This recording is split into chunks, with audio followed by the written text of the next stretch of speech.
రాజీ పడటానికట మొత్తం మాకు బీఆర్ఎస్ సహకరించిన పరిస్థితి. ఇంకోవైపు మనోడు ఇప్పుడు చిట్చాట్ల చూస్తున్నా కదా, మొత్తం కాంగ్రెస్కు వ్యతిరేకంగా ఆయన మాట్లాడుతూ ఉన్నాడు.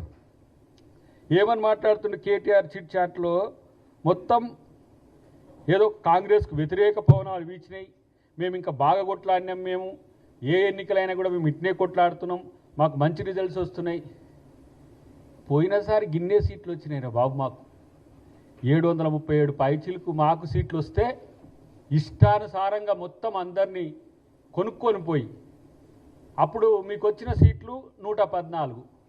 మరి ఇప్పుడు వచ్చినాయి ఎన్ని కేటీఆర్? మీకు వచ్చినాయి 114లో 14 వస్తే మీరు మంచి పెర్ఫార్మెన్స్ చూపించినట్ట. ఎవరికి చెప్తారు ఈ కథలన్నీ? ఏది మీ ఊసేది? కార్పొరేషన్లలో మీ ఊసేది గుండు సున్నా కదా.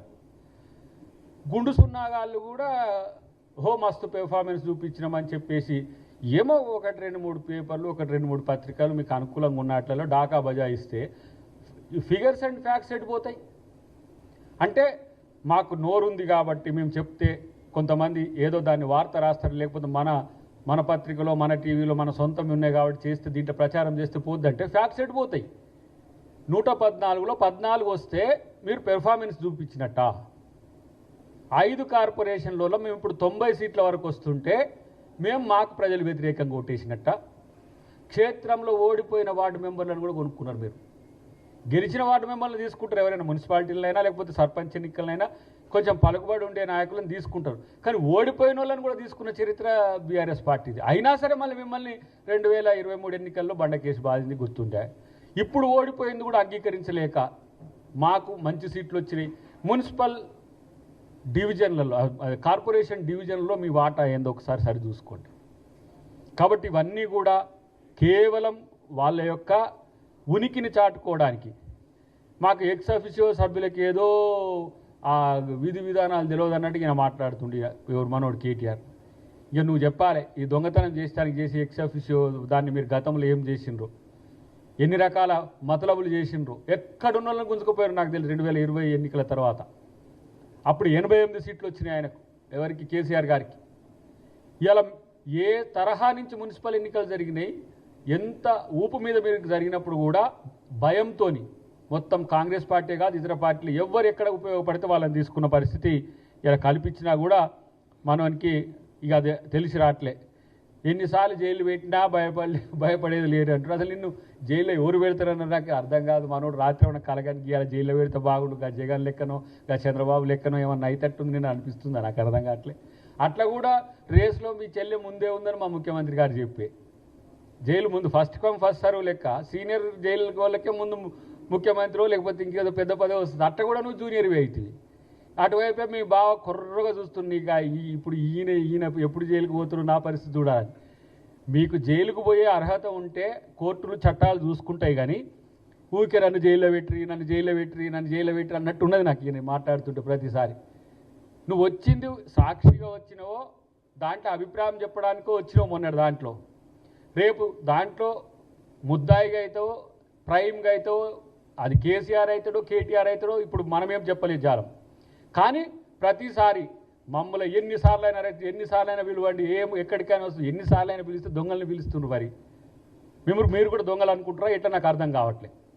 ఒకవైపు ఏమో బండి సంజయ్ కన్ఫ్యూజన్ క్రియేట్ చేస్తాడు, ఒకవైపు ఏమో కేటీఆర్ ఇలా కన్ఫ్యూజన్ క్రియేట్ చేసుకుంటూ తెలంగాణ ప్రజల్ని, ఇలా తెలంగాణ ప్రజలు కాంగ్రెస్ పార్టీకి ఎంత పెద్ద ఎత్తున ఆశీర్వాదం ఇచ్చిండ్రంటే మళ్ళీ 40% ఓట్ షేర్ వచ్చేంతవరకు తెచ్చిండ్రు. గత ఎన్నికల్లో అసెంబ్లీ ఎన్నికల్లో 39.4 సంథింగ్ అట్లా చేంజ్ వస్తే మళ్ళీ ఈసారి గుర్తుతో గెలిచింది. కాబట్టి ఇప్పుడు సర్పంచ్ అయితే ఇండిపెండెంట్గా ఉంటుంది, గుర్తు బలపరిచిన అభ్యర్థిగా ఉంటుంది. కానీ ఇక్కడ ఇలా ఇంత స్థాయి విజయం ఇలా గౌరవ మీనాక్షి నటరాజన్ గారు ఎవరైతే మా ఇన్ఛార్జి గారు ఉన్నారో మమ్మల్ని అందరినీ ఎమ్మెల్యేలు ఎమ్మెల్సీలు ఎంపీలు మంత్రులు పార్టీ ముఖ్య నాయకత్వం పనిచేసే నాయకత్వం సర్పంచ్గా గెలిచిన వాళ్ళని కూడా ఇన్ఛార్జీలు చేసి, ఎందుకంటే వారి సామర్థ్యాలను బట్టి క్షేత్రస్థాయిలో వాళ్ళ యొక్క పని అనుభవం పెరగాలని మీనాక్షి గారు చేసిన ప్రయత్నం.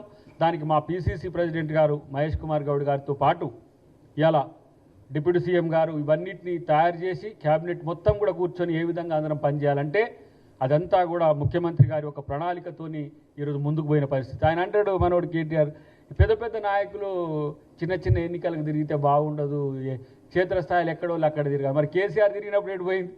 ఇలా కేసీఆర్ మూలకు పడ్డాడు చేయబట్టి రాలేకపోయింది చేయబట్టి సమర్థన కోసం తప్పితే ఇలా రేవంత్ రెడ్డి గారు అంతా తానే అందుకని అన్నాడు నేనే రాజు నేనే మంత్రిని అని.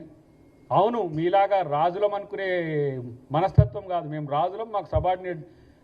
తను అనుకున్నప్పుడు తను నాయకునిగా ఉంటున్నాడు, తను అనుకున్నప్పుడు తన కార్యకర్తకు కూడా మారుతున్నాడు.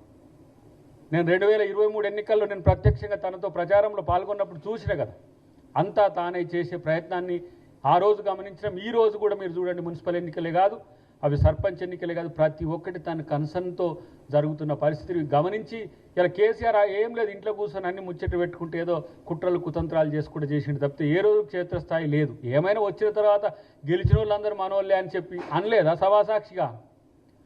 వాళ్ళు వస్తా అంటురా మేము వద్దంటామా అన్నాడు. మరి అలా ఈయన 10 మంది ఏది బీఆర్ఎస్ వాళ్ళు కాంగ్రెస్కి వచ్చిన దగ్గర మళ్ళా ఎన్నికలు జరుపుకోమని అంటుండు మనోడు కేటీఆర్. ఇన్ని ఎన్నికల్లో కూడా ఓడిపోతుంది, ఇక దాంట్లో కూడా ఓడిపోవాలని ఉంటే ఏమో కానీ మరి దాంట్లో నీకాయ కూడా వచ్చిరు కదా మరి కొంతమంది, దానికేం చెప్తావు? మేము కాదు కాంగ్రెస్ కాదు బీఆర్ఎస్ అని చెప్పి వచ్చింది కదా, దానికేం చెప్తావు? కాబట్టి ఇవన్నీ కూడా కిందపడి కూడా పై చేయి నాది అనే కథలు శకలు తప్పితే మరొకటి కాదు అనే విషయాన్ని మీ ద్వారా నేను తెలియజేస్తున్నా. ప్రత్యేకించి ఈరోజు వాళ్ళు చేస్తున్న ప్రయత్నాలను ప్రజలు నమ్మొద్దని కూడా నేను విజ్ఞప్తి చేస్తున్నా. ఇలా బండి సంజయ్ దగ్గరికి కేటీఆర్ ఎందుకు రాలేదు బండి సంజయ్ చెప్పగలడా? అంత సిరిసిల్ల, వేములాడ, కరీంనగర్ అంతా కూడా మానేరమ్మ పక్కనే కదా, మానేరు చుట్టే ఉంటాయి ఇవన్నీ కూడా. సిరిసిల్ల నుంచి బ్యాక్ వాటర్కి సిరిసిల్లకు మానేరు బ్యాక్ వాటర్ వస్తాయి, ఇటువైపు వేములాడ, అటువైపు కరీంనగర్. మరి ఎందుకు పోలే? నాకు ఒకసారి కేటీఆర్ అయినా బండి సంజయ్ అయినా చెప్పగలడేమో ఆలోచించాల్సిన అవసరం ఉంది. ఇక మావాడు అరగుండేమో